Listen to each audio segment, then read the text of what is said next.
homosexuals, lesbians.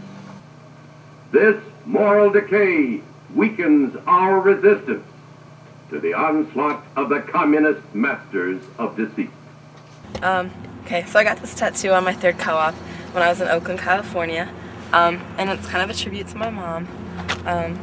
My mom's favorite color is purple, and her favorite flower is a rose, so I got purple roses.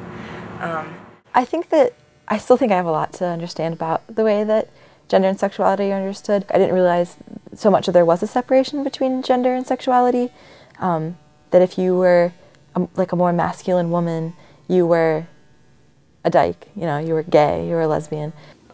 I think it's interesting, all the social dynamics that revolve around sexuality and sexual orientation. I knew it was taboo, but I didn't see, you know, she wasn't doing anything crazy. Homosexuals are classified as, you know, absolute whore, pedophile, deviant, paganistic, you know, lusty hedonists, you know what I mean? Constantly looking for sex, you know. You know, disco dancing sex freaks, you know. They hate the Amish too, lesbians, I've heard. It definitely has had an effect on sexuality and how I think about that and how I think of, like, what is a queer relationship, or what does it mean to be a lesbian, what does it mean to be straight. I felt like that was just, like, very serious, or like sexuality was very serious because I felt how much of an impact it could have. Straight people never have to prove where their straightness comes from. It's something that's taken as inherited. The couple still need kid gloves from time to time, but they figured out ways to handle ticklish situations. Virginia's apron, when it's worn astern, means, take it easy, I need tender love and care tonight. And Mike's got his own danger signals. His spinning hat says it's one of those days when a fella needs a friend. This whole idea of sex, what is sex? And is it solely, you know, some kind of penetration, or is it, you know, like a feeling that you have? Is it like emotions that you feel, you know? And I feel like people in the queer community kind of challenge that in a lot of really positive ways. Being outside of the norm, not necessarily as bad, but like can cause a lot of, like,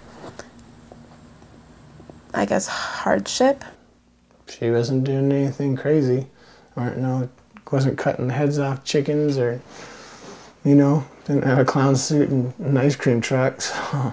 In the American family of the past, religion played an important role in holding the family together as an institution. It was not exclusively an individual experience. The family participated in it as a group, in church and at home too. I remember one time I asked my granny, I was like, if, who were God's parents? Like, where did God come from? And she was like, don't ask that. Like, don't just, like, what's wrong with you? Like, that's just rude. And I was like, well, then why should I even listen to that if you don't have an answer for me? I was raised Jewish in this way where it was almost by default. My mother was adopted, and she was adopted by a Jewish couple, and she was raised very strictly Jewish. I was raised primarily like Catholic Christian for the most part. My dad's side of the family is really Catholic.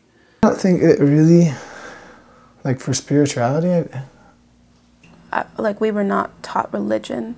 I guess we were taught spirituality and, like, to, like, believe in, like, the powers that be or whatever. She was very much not about religion because she did think it was very controlling and thought that, like, it was very oppressive in many ways. And at one point, there were members of my dad's family that didn't even want to acknowledge the fact that my parents wanted a divorce. And my uncle, my dad's oldest brother, he wrote to my mom this 7-page, basically, hate note of, you know, how she's wrong for getting divorced, how she's wrong for being gay, how she's going to hell, how I'm going to hell because I'm her son, and my brothers and sisters and our kids for 7 generations are going to burn in hell. But yeah, none of us were really that comfortable around him just because his, you know, religious perspective or social perspective were so different, and his realities were so different than ours. Yeah, the school system that I was in, I remember specifically one time I was riding the bus home from school, and someone told me that I was responsible for killing Jesus, and then proceeded to punch me in the head. So the school environment that I grew up in was not really the best. You know, it's like a reason, you know, it gives people a reason to take sides, it seems like, you know, especially America, we really like our teams. I don't know, it almost seems like it becomes like a vassal of hate, like the opposite of what religion is supposed to be about.